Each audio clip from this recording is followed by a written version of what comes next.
Very warm greetings to everyone. Today we are going to present on the topic the 8-step maintenance program. Our group members are Disha Godwani, Khushi Sahu, Manasvi Sukalkar, Meenal Salankar and Mridula Borkar. Now let us discuss what is electrical maintenance. As the name implies, the electrical maintenance encompasses all the electrical components of the infrastructure. It is indispensable for the industry, public buildings, and the residential buildings. Some examples of tasks included in the industrial and building maintenance are electrical and electromechanical machines, air conditioners or electrical water accumulators, electric showers, review of power outlets and electrical connections, review of electrical board and circuit breakers, measure the system voltage and amperage, lighting system and common use of electrical appliances, monitor components wear and corrosion, repair of electrical damage. Now let us discuss the electrical maintenance techniques. Most of the electrical maintenance is based on monitoring the condition of the equipment, performing good condition maintenance and occasionally predictive maintenance. Some techniques we can apply in the daily life, they are preventive maintenance. The preventive maintenance includes the test of relays, circuit breakers, alternating currents, high voltage direct currents, and battery charge, among others. The next one is predictive maintenance, namely infrared tests to analyze emissivity and reflectivity and temperature analysis. Another one is failure finding maintenance. This type of maintenance is used to try out the flaws in the safety and backup systems such as generators. And the last one is reactive or corrective maintenance. It is indicated for random breakdowns, especially in low critical assets. Here, there is no doubt that electrical maintenance prevents the complex and costly breakdowns. Still, most of the electrical maintenance plans put emphasize preventive maintenance for mechanical breakdowns and counter electrical breakdowns with the reactive maintenance. The litmus test is the lack of stove to solve the electrical malfunctions. Another common system of lack of electrical maintenance is the absence of scheduled downtime days. In this type of system, since the testing commonly requires turning off of the electrical board or the phases of the board, it needs to be scheduled so as not to affect production. If there is no stock or scheduled downtime, then the electrical maintenance becomes that we call is putting out fires. As we all know that today we are going to discuss the 8-step maintenance program that should be the heart of electrical preventive maintenance program. These key steps are plan, inspect, clean, tighten, lubricate, test, record and evaluate. Now let us discuss the first step of the 8-step maintenance program, that is plan. Before working on anything, take time to think about what you are going to do and how you are going to do it. A few minutes of thought before the job is started results in a safer and more efficient job. This type is especially important when you are performing emergency repair work. Start by identifying the specific tasks or the tasks that you need to intend the program. In this initial stage, you need not to go in much detail, rather concentrate on the board goals that you need to accomplish. List each goal and personnel that you will use, equipment that you will need and the amount of time that will be required. Be certain that you will use the proper instruction manuals and design drawings before you start. The joke of not getting the manual after smoke is present. Has too much basis, in fact, is to be very funny for the experienced electricians. Troubleshooting without accurate and correct schematics and the wiring diagrams is close to be impossible in all the simplest circuits. Develop detailed plan and procedure from preliminary plans discussed above. Steps should be detailed as much as required by the complexity of the job and experience of the personnel. Now I would like to call Mridula to explain the next steps of 8-step maintenance program. Thank you. Step 2. Inspect. Periodic inspections should be set up on a routine basis. Inspection can be done with the sense that nature gave us called unaided inspection or with tools and instruments such as infrared viewers, ultrasound transducers and so on. Now let's take a look at unaided inspection, which includes eyes, ears, nose and touch. Your eyes are your most important inspection tools. They can detect dirt, note current readings, determine levels, discover discolored, overheated insulation, determine the presence of insects and rodent, and find a whole host of other problems. The more experienced you become, the more information your eyes can provide. However, even the most inexperienced electrician can detect spider webs in the circuit breaker operating mechanism. Your ears can also be useful inspection tools. Overloaded transformers are normally noisier than lightly loaded ones. Corona has a hissing sound, and motors with unbalanced voltage or bad bearings vibrates. Any change in sound should be investigated. Nothing in electrical system is more distinctive than the odor of overheated or burning insulation. Your nose can detect such problems long before your other senses. Again, the most useful indicator of problems is change in odor.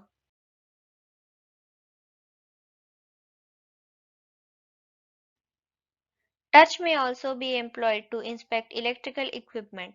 Feeling for excessive vibration or heating is a time-tested technique. Of course, you should be extremely cautious before touching any piece of equipment.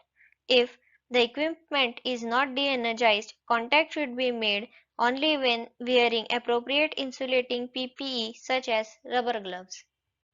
Now let's take a look at inspection with tools or instruments. Except your own senses, infrared viewers are the most cost-effective maintenance tools in existence. Annual infrared scans of your power system invariably discover problems which, if allowed to continue, could result in severe problems. Whether this service is done in-house or contracted to outside service, you should perform an annual infrared scan on your system. Ultrasound transducers are normally used on major overhauls to evaluate the conditions of metals which are subjected to constant vibration. Many other such tools and instruments are available to help the performance of maintenance tasks. Such tools be used as required by the qualified personnel trained in their proper and safe use. Hello, I am Disha Kotwani and I am going to discuss the step 3 that is cleaning and step 4 that is tightening of 8-step maintenance program. After we have completed the process of inspection, then we have to go for cleaning. The first step is general cleanliness. Dust, dirt and foreign material must be cleaned from motors, switchgears, transformers and other such electrical equipments. Different methods exist based on cleaning apparatus, solvents, and types of equipment to be cleaned. Let us discuss some of them. Cleaning brushes and cloths. Cleaning rags can be used for cleaning the interior of switchgears, but special care should be taken. Loose fiber may cause further contamination and result in more harm than good. Cloth rags specially designed for the cleaning of insulators and switchgear interior should be used. Cleaning agents. Contamination found in MV and LV switchgear trolleys are usually adhesive and solvents are often required in order to properly remove them. Special care is required when selecting a solvent for the cleaning of electrical apparatus and the solvent should be easily removable, non-flammable, inert to the material being cleaned, easily dryable and environmental friendly and non-toxic. Third is cleaning by industrial vacuum cleaners. Industrial vacuum cleaners are good choice when it comes to the cleaning of switchgears. They have certain factors make it more suitable for the purpose, which are gentle suction, non-metallic parts and hosing joints. Its receives hose should be designed so as not to damage the insulation if accidentally hit or rubbed. Each insulator or conductor has its own way to be cleaned. Porcelain, for example, can be cleaned with soap, water, and appropriate cleaning brushes or pads. Plastic insulation, on the other hand, cannot take any abrasion. Always refer to the manufacturer's recommendations for specific techniques. Also, always avoid using steel wool or other conductive abrasives in any area where contact with energized conductors is possible. Conductor connecting surfaces need special attention. Contact surfaces of copper conductors should be cleaned to a bright finish where they are connected together. Aluminium must be cleaned and a protective lubricant must be applied immediately after the cleaning. The lubricant cuts through any aluminum oxide that may be present and prevents the formation of additional aluminum oxide. We have always referred to the manufacturer's instruction book, which sometimes specify the cleaning material to be used for their equipment. Next step is the tightening of electrical equipments. Tightening fasteners, which means bolts, nuts, and threaded rods on electrical equipment, takes special care and should be done to the torque recommended by the equipment manufacturer. Let me tell you what actually is the torque tightening. Torque tightening is the accurate application of torque to a nut so that a bolt can hold its load securely without breaking. Too little and our materials aren't properly tightened, making it structurally unsafe. Too much torque can break the bolt. When you apply the right amount of torque, the bolt is properly stretched so it can act as a solid spring to clamp the two materials together. Torque tightening begins with preload, which is the amount of tension that needs to be applied to a bolt before its load or full weight it needs to support is added. Preload can be defined as the applied torque minus its frictional losses. There are many advantages for torque tightening. Torque tightening always allow you to control and evenly distribute torque to all bolts so that they are stretched properly, can carry their load and aren't over tightened. By following precise calculations and using calibrated torque wrenches, you have peace of mind that bolts are tight and the load is even. Recommendations for recommended torque can found in the maintenance and acceptance testing specifications published by the International Electrical Testing Associations. Thank you. I am Minal Salankar and I am going to tell you about step 5 and step 6, that is lubricate and test. These both steps are used as preventive measures in maintenance program. Now let's discuss step 5, that is lubricate. Basic definition of lubricant is to apply some oily or greasy substance to a machine or a part of a machine etc. in order to diminish friction and allow moving machine parts to slide smoothly past each other.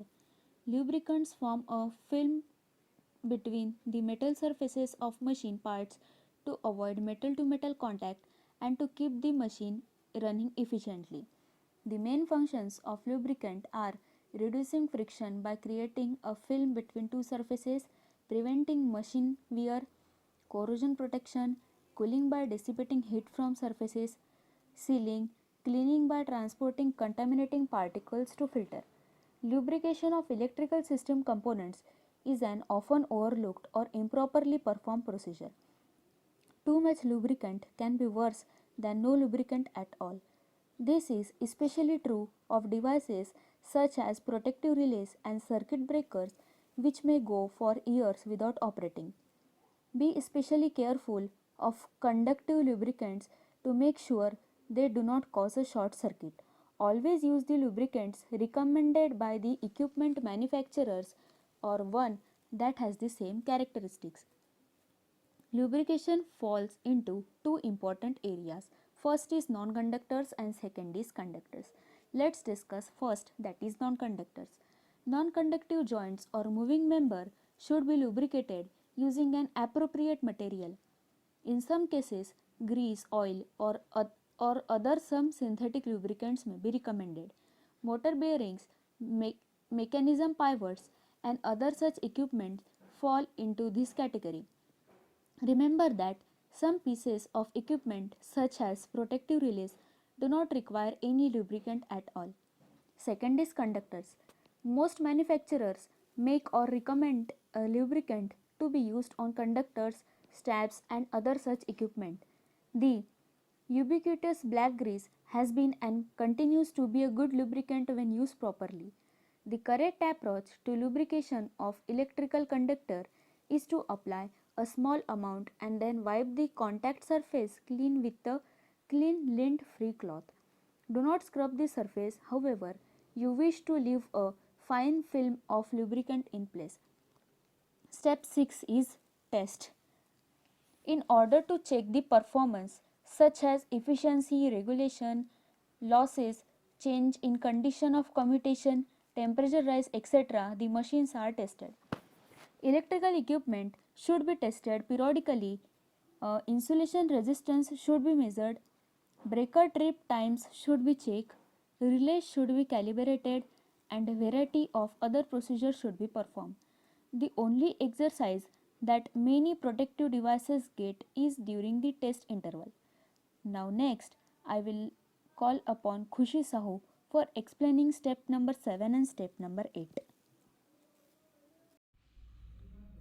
I am Khushi Sahu and I am going to tell you about the next step, step 7 record and step 8 evaluate.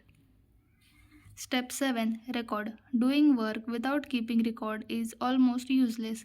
Recording tests and other data can help set maintenance intervals, isolate turbulence and equipment or manufacturer, and provide a baseline that helps to know when insulation or other components are starting to fail.